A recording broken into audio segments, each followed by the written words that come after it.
but could be even better in the sense that you reduce your pressure on the inflationary side and will have a more balanced growth pattern. At the moment, it's very much driven by consumption, a little bit from the investment, which I hope could turn with more investment driven, which is long-term and needed for the infrastructure in particular. Not so much of less consumption, but the kinds of consumption boom should not get much stronger from here, otherwise it's a bit unbalanced. Export sector is hard to tell because the external world is still quite uncertain. Other than US, Europe, there are additional uncertainty about China also.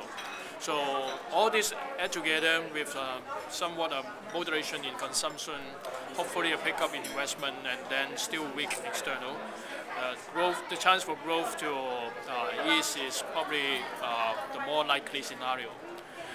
But then it will help you to reduce some of the inflationary pressure, particularly asset price inflation, which could be a danger spot if you don't manage it well, as you can see from other countries in the region.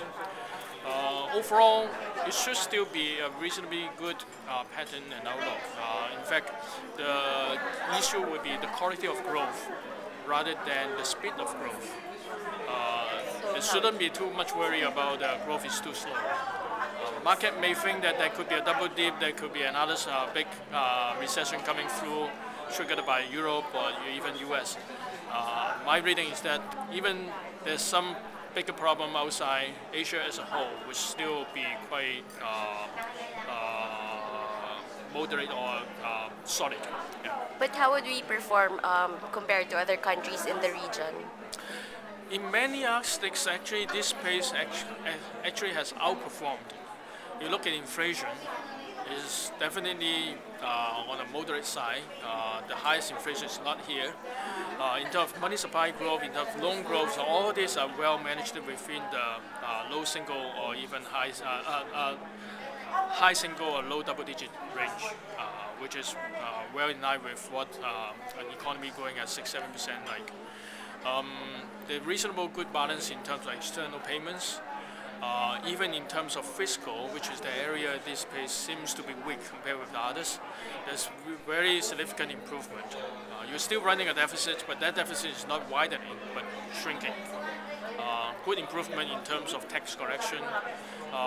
If you compare with what we have in America now, where they have difficulties of whether to raise tax or to cut expenditure, either way it will hurt the economy.